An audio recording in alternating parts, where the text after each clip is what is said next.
नमस्कार। केबे एमिति गोटे मेला विषय भाविछंती जोंठी लक्ष लक्ष लोक एकाठी हुअंती आउ काहेकि ना हजार हजार वर्षर गोटे पुराना परंपरा को पालन करिबा पई आज आमे सेही भली एक महापर्व आम बालीजात्रा विषय कथा हेबा जहार चेर आम इतिहास रो बहुत गभीर रे लुचि रहिछि। आपण जानिछंती प्रति वर्ष एई मेलारे 20 लक्षरु भी अधिक लोकंकर भिड़ जमे। एटा खाली गोटे मेला नुहे, यह एशियार सबुठु बड़ खोला मेला भितरु गोटे। एई संख्या ही कहि दउछि एहार विशालता आउ लोकप्रियता केते। आउ एही विराट आयोजन हुए आम ओडिशार ऐतिहासिक सहर कटक रे महानदीर विस्तीर्ण बाली पठारे। प्रति वर्ष कार्तिक पूर्णिमारू आरंभ होई एई मेला सप्ताहेरु अधिक दिन धरी चले। हेले सबुठु बड़ आउ मजादार प्रश्न हेउछि, जदि मेला कटक रे हेउछि तेबे यार ना काहीकि बालीजात्रा? से सुदूर इंडोनेशियार बालीद्वीप सहित यार संपर्क कौन? बस यही रहस्य ही आमको इतिहास रो सेही सुनेली पृष्ठ को नहीं जीव जोठु एही यात्रार आरंभ होइथिला। तो चलंतु समयर स्रोतरे टिके पछकु जीवा, सेही प्राचीन कलिंगर गौरवमय जुग को फेरी जीवा। आजिर ओडिशा सेतेबेले कलिंग नारे परिचित थिला और समुद्र वाणिज्य रे तार डंका बाजुथिला पूरा दुनिया रे। आउ एही गौरवमय इतिहासर हिरो थिले साधव माने। सेमाने खाली बणिक नथिले बरं थिले दुस्साहसी नाविक। निज जीवन को बाजी लगाई विशाल समुद्र पारी करी दूर देश को जाउथिले वाणिज्य करिबा पई।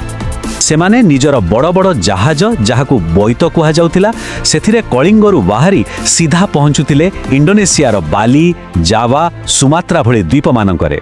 आउ जानिछंती एही यात्रा आरंभ करिबा पई सबुठारु शुभ दिन थिला कार्तिक पूर्णिमा। एही यात्रा केवल धन संपत्ति पई नथिला, यह थिला दुईटी संस्कृतिर मिलन। आम साधव माने एठारु मसाला पाटवस्त्र नेउथिले आउ फेरिबा बेले सांगरे आणुथिले सेठाकार नुआ ज्ञान आउ संस्कृति। एही वाणिज्य हित कलिंग को सेतेबेलर एक बड़ आर्थिक शक्ति करी गढ़ी तोड़ीथिला। तेबे एही साहसिक यात्रा को सम्मान देबा पई आउ साधव माने जेमती सुरक्षित फेरी आसंतु सेही कामना करिबा पई गोटे परंपरा आरंभ हैला आउ सेही परंपरा को ही आज आमे बालीजात्रा बोली कहूछु। एठी गोटे बहुत मजादार कथा अछि। जदिओ कार्तिक पूर्णिमा रे यात्रा आरंभ होउथिला, एही पर्वटी किंतु मुख्यतः सेमाने सफल होई फेरी आसीबार खुशी रे पालन करा जाय। एहा हेउछि आशा एवं आनंदर एक अपूर्व मिलन। आजि मध्य हजार हजार वर्ष परे भी सेही स्मृति को जीवंत रखा जाइछि बोईत बंदाण माध्यम रे। कार्तिक पूर्णिमार भोर समय रे घरर महिला आउ पिला माने एकाठी होई नदी पोखरी रे छोट छोट डंगा भसाई सेही साहसी साधव मानंकु मने पकांती। डोंगा भसाइला बेले एही गीतटी समस्ते गांती। एहार अर्थ हेउछि आषाढ़, कार्तिक, मार्गशीर्ष और बैशाख एही शुभ मास मानंकरे आमे तुमको यात्रा रे विदाई देउछु आउ एहार पुण्य आमको मिलु। केते सुंदर भाबरे सेही यात्रार महत्व को एहा दर्शाउछि नय कि? तेबे एबे प्रश्न उठुछि, समय सहित एई छोट घरई परंपरा एते बड़ एते विशाल वाणिज्यिक मेलार रूप केमिति नेला? चलंतु देखिबा। देखंतु मूल कथाटा सेतेबेले जहा थिला आजि भी ताहा अछि आउ ताहा हेउछि वाणिज्य। केवल रूपटा बदली जाइछि। सेतेबेले मसला मणिर व्यापार हेउथला, आजि हस्तशिल्प, स्वादिष्ट खाद्यपेय आउ आधुनिक जिनिसर व्यापार हेउछि। प्राचीन बंदरर जागा नेइछि आजिर आधुनिक स्टल। आजिर बालीजात्रा केवल गोटे मेला होई रहिनी, एहार अनेक रूप। यह गोटे पटे सांस्कृतिक मिलनर केन्द्र आउ गोटे पटे स्थानीय अर्थनीति पाई एक बड़ चालक शक्ति। यह आम इतिहास सहित एक जीवंत सेतु आउ लक्ष लक्ष लोकंक पाई मनोरंजनर सबुठु बड़ जागा।